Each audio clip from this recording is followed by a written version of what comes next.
So these past two episodes of Undead Murder Farce, I think definitely cements it that this is, without a doubt, the biggest surprise with anime for 2023. And I'm not even going to leave this open for debate. Like, I'm putting my foot down. I'm saying, no. Between Acts 1 and 2, and what we see with the start of Act 3 of this show, it is unlike anything of this year. Like, this show has every opportunity to be so slow and boring and dry. We literally had in Act 1, characters standing around a mansion arguing about a whodunit. Act 2, sitting in a room protecting a jewel became Jack the Ripper versus Sugaru. Like, it just, every step of the way, I find myself saying, how does this show manage to keep me so interested? But most importantly, how in the hell can so many sleep on one of this year's best? Now, before we jump any further, we gotta mention, I have a full live reaction to both episodes 8 and 9 of Undead Murder Farce available on my Patreon, so if you would like to see that, head on over there because they're supporting. This is great. So we're going to be talking about the end of Act 2, which is episode 8, and the start of Act 3,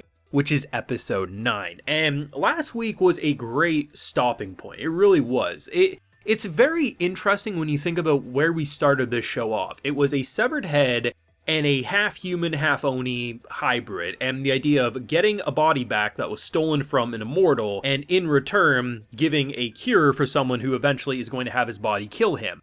We then turned that into a whodunit mystery of detectives. We then went to stop Lupin and Phantom of the Opera from stealing a diamond, which then turned into a key, if not a map, to find werewolves, which Moriarty wants to use in order to build a monster army, and it just so happens he also has the body we're looking for. It's crazy how these two detectives wander this world, making a name for themselves, but most importantly, tracking down more and more of what Moriarty wants and in return getting closer to him. And I love the fact that the way they end this arc, it actually technically is defeat, but it's also victory all in one. So in general, Sherlock gets bested. They actually allowed Sherlock to get bested, and the entire group was under the assumption the diamond was lost. But thanks to some very quick thinking and cat-like reflexes from our boy, he was able to steal the diamond even though he did kind of get his ass handed to him. What's interesting is the two times we've really seen him fight, he's fought a vampire and completely wrecked everything about him.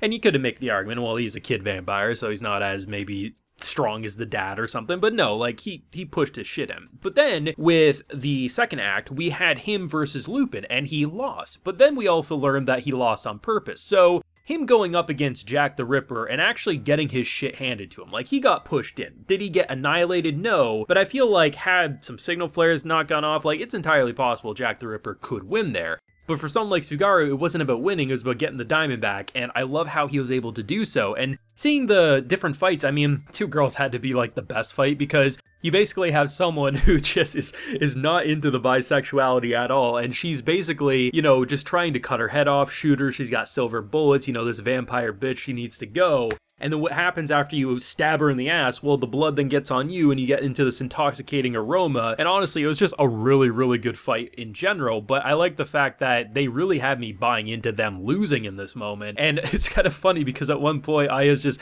in her cage talking to this guy. He's like, oh yeah, I think I've seen that. I think we might have that body. And he's being so dead ass, being like, yeah, I can help you out. And then just the fight keeps brewing. Just some good stuff in general. But I think between the two, I'd actually give it to episode 9. I actually really liked what they're starting with this werewolf arc. So basically, this kind of feels like a blend of the past two story arcs. So we almost have like the whodunit mystery of Act 1, but then we also have kind of like that monster insanity that we really got accustomed to with the previous arc here, right? And the idea of like, you know, that mom, she was shady as hell that whole time. She was giving side eye. She, you know, I feel like anyone could have smelt the bullshit coming off of that woman, but it's interesting how they start this episode off in this almost black and white filter. You see this girl who's being carried off in seemingly a loving, if not fearful way from a bunch of people with torches just trying to hurt and, you know, what's going on? And the idea of humans obviously being scared of someone who could maybe change form into looking like a human, but having the insane ferocity and just power of a werewolf.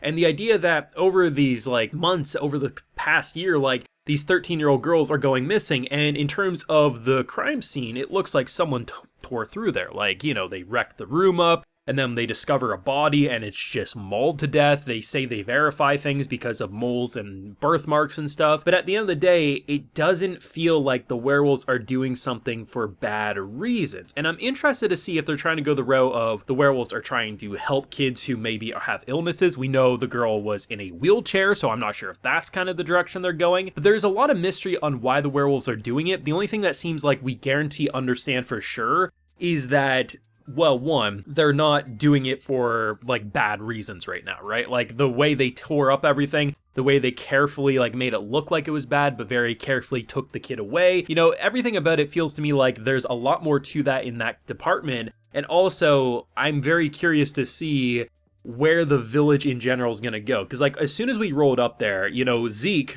looking like Zeke from Attack on Titan, had his hand behind his back ready to shoot a fool. And as soon as he realized who it was, obviously wanted their help. But it's interesting, right? Because it feels to me almost like the show trained us. You had Act 1 and you had Act 2. And those are kind of like the two styles maybe the show wanted to be. So now that we're finally in the home stretch here, the last story arc for this season, it feels like it's taking everything we've expected and learned and come to appreciate about this show, combining it into one, and for me anyway, this show has gotten better progressively with each arc. And I think you can argue episode 1 was more of a prologue than anything, but if you really compare like prologue, Act 1, Act 2 to now Act 3, it feels like the right natural transition and pace for a show like this to follow. Well, I could completely understand if maybe the whodunit murder mystery with the vampires wasn't everyone's cup of tea, but I think anyone who's now watched this show up to this point, I just can't see how people can at the very least appreciate this as being such a diamond in the rough. Like this is, it sparkles in a sea of mediocrity in any anime season. Like even though there is a lot of good anime to watch, this show from production, the way they'll distort, like there's this one point in episode 8 when Phantom of the Opera is kind of distorting his voice as he's bouncing around the room.